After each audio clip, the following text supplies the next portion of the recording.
Xo'sh, so'ragan edingiz, javob beramiz rubrikasidan.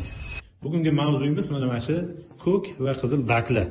Buni yana qaytib yopib qo'yamiz, siz uchun ochib turamiz, chiroyli bo'lib ko'rinib turishi uchun. Bu qizil ko'k baklaning nomi расширительный bak deyiladi. Bunisi ko'proq gidroakkumulyator deyiladi, bunisi расширительный bak deyiladi. Bu ko'proq issiqlik sistemalarga, shu to'pli radiator sistemalariga ishlatiladi. Bu sovuq suvlarga ishlatiladi. Bundan tashqari uy tizimlari. Endi iloji boricha harakat qilaman o'zbekcha so'zlar bilan to'liq gapirishga, lekin o'zimga javob bermayman. Xo'sh, birinchisi kengaytirish baklari issiq va sovuq suv tizimlariga quyidagi maqsadlar uchun xizmat qiladi. Issiq suv uchun bosimni muvozanatlashtirish uchun, muvozanatlash uchun. Suv qiziganda uni hajmi kengayadi, bak ortiqcha suv hajmini o'ziga olib, quvurlar va qozon yorilib ketishini oldini oladi. Xavfsizligi tizimdagi bosimni barqaror ushlab turadi va avariya holatlarida himoya qiladi. Avariyani o'zi tarjima qilasiz. Endi sovuq suv tizimi uchun gidroakkumulyator nasosni himoya qilish uchun suv kranini har gal ochganda nasos yoqilavermasligi uchun zaxira suvni bosim ostida saqlaydi. Bu nasosning umrini uzaytiradi. Qiziq, nasosni nima deb nom beramiz o'zbekchasiga? So'rg'ich deb qo'yamizmi? Davom etamiz. Gidro zarbalardan himoya qiladi.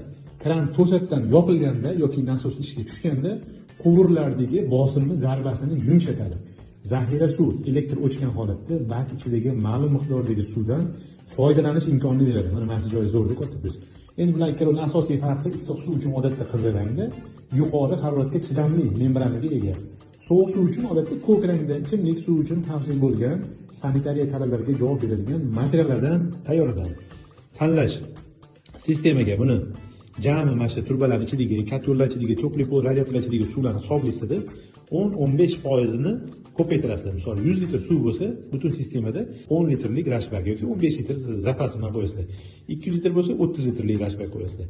Endi suv o'rniga antifriz qo'yilgan bo'lsa, u расширениyaga sal kengayishga ko'proq bo'ladi, shuning uchun uni 15-20% ni hisoblaysizlar. Kosvinni boylerda bor yo'g'i 10% ni hisoblab turib, bunga bitta rashbak qo'yib qo'yasiz. 200 litrlik bo'lsa 20 talik qo'ysa bo'ladi. Mana shunaqa foydali informatsiya bo'lgan bo'lsa, foydali deb yozib qo'yasizlar. Endi mana shu joyini shunda jo'natib qo'yinglar, uy egalariga, shu shogirdlarga, santexniklarga, tanish santexniklarga shunda jo'natib tagiga savol yozib qo'yinglar, to'g'ri gapiryapti men odam deb qo'yinglar. O'zbekistonda biz santexnika sohasini sal balandroq ko'taraylik. Mana shu video orqali aytyapti.